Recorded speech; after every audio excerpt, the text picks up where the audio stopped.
Okay, everyone, welcome back. Let's go ahead and do a final review for Module 2 on critical thinking and organizing. Again, some discussion about critical thinking and the concept of organizing, some general thoughts. First of all, critical thinking is required at the beginning, and that leads to the organizing. Now, again, organizing is taking these critical thoughts and putting them in some form of sequence that makes sense, and then once we do this, it then leads to more effective communication. Moving on, there's two types of thinking that we talked about during this module. First is the subjective, and then there's the critical. Now, the subjective thought is our daily, everyday, rum-dum type of thinking. Now, there's nothing wrong with it. As you can tell by the scale, it's unbalanced because there's a lot of interference in our thinking, but it's good thinking. Again, it takes up the majority of your thinking, possibly up as high as 90% of your thinking. But again, it is very basic thinking, which we do, which we need to do also. Next, we have our critical thought, which is far more in-depth thought. This is where we actually focus in on our thinking, and basically, as I've mentioned before, my definition of critical thought is thinking about your thinking as you're thinking in order to improve your thinking. The consequences are phenomenal. Getting there, though, is not terribly easy.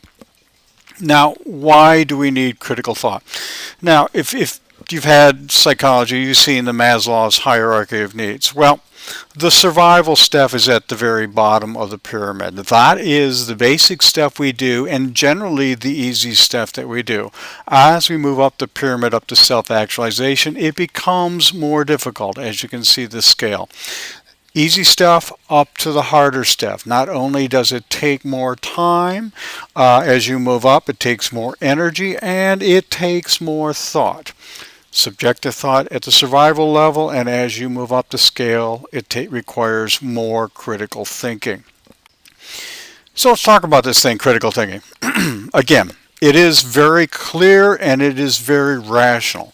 It is balanced thinking. Something we do, we focus in on, we pay attention to, we consider many things involved. It is reflective and independent thought. Reflective meaning, again, we're thinking about our thinking. What is it that we are thinking about? What is it that we need to think about? It is also independent. It is something that we do generally and most often do independently by ourselves. Yes, we can brainstorm with other people, but then again, it could lead into the potential for biases and whatnot. But so, from our point of view, it is reflective and it is independent in nature.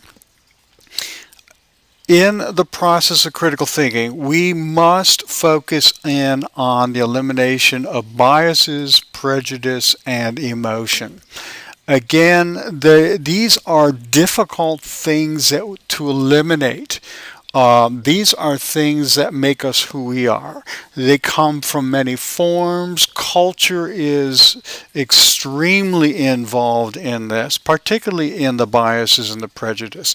The emotion is something that is somewhat different from person to person.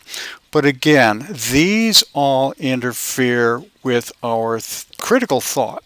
These are very prominent in our subjective thought, but we need to be attentive to these. Again, this is not an easy task. It takes time to do it well. However, the more you do it, the easier it does become. Finally, it is required in business. Yes, you're going to do a lot of subjective thought, but if you want for a business to be successful, critical thought is a mandatory activity. Talk a little bit about organizing. Well, organizing begins with ideas, and they're just a bunch of ideas. Okay, this is part of the critical thinking. You come up with ideas. Some are good, some not so good, some are keepers, some are throwbacks, so on. But once we get these ideas and we think we have all the ideas that we need at a point in time, we need to put them in order. And it's generally, not, I wouldn't say chronological order, but order of meaning. Meaning that would have meaning for us as well as meaning for the person with whom we're going to share them. Now, how do we best put these in order? Well, when it comes to writing, if we're going to use written communication or any form of communication for that matter, but primarily, especially for written communication, outlining is going to be key to successful ordering. Outlining is nothing but a tool. It's not the cure-all for our communication needs. It's just one of many things. Now, yes, our subjective thought, we do that in our heads quickly without thinking. However, critical thought we need to outline. So again, it is a tool. It could be very simple. It could be very complex. But again, we take the ideas, we put them in order, and in this tool of outlining, we briefly list them. And again, it is best to do this in writing. It can be very formal and informal, totally up to you. But this ordering, this outlining provides understanding, provides meaning. And that's why it is important that we do it in some way, shape, or form prior to our writing.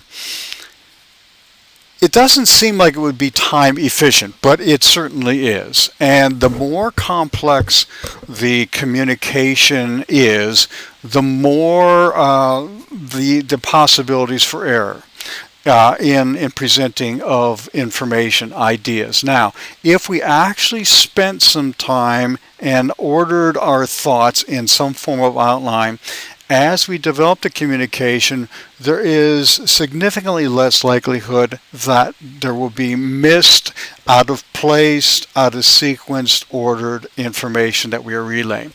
Now, once we start misplacing, putting things out of sequence, the receiver is going to be confused. Communication is going to fail. So, yes, though it may take a little upfront time, in the overall scheme of things, it is far more efficient to do this. Finally, format. Well, there's many formats, and let's go ahead about format here a little bit. Here's a more traditional approach. We kind of talked about this in class. We have our very basic English composition format where we have Roman numerals and we have capital letters and Arabic numbering and so on and so on and so on. It is very structured according to what English mandates, and that's perfect. That's fine. If it works for you, that's great. I think the important thing here is that what we see here in the indentation is the indentation from the Roman numeral 1 to A, from A to numbers 1 and 2. That suggests there's order and relationship. 1 and 2 relates to A relates to Roman numeral 1. Now, I myself am not as structured. I don't have to do this anymore. And I use more of a very basic in this case, I'm showing you a 5-paragraph essay outline. Again, it still shows order. I have to think about it. I have to put things in sequence. I have to determine how one point relates to another, and so on and so on. Now, when we get into the writing, you will see that there is a micro and a macro relationship in the writing. And the outline helps to show this, and we will talk more about this as time goes on. A couple of final thoughts when it comes to critical thinking and organizing. First of all, critical thinking for our purposes is mandatory.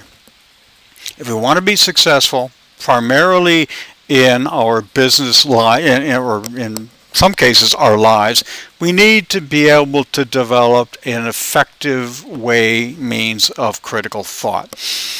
Organizing of these thoughts is also mandatory, particularly when we want to communicate our critical thoughts with another individual or individuals. Finally, if we are successful in creating critical thinking and the organizing of our thoughts, this is going to help lead to greater efficiency in our communication process. That, folks, pretty much wraps up Module 2. Now, when you are done watching this, you can go ahead and complete the Module 2 quiz. That's it for now. Thanks. Have a great day.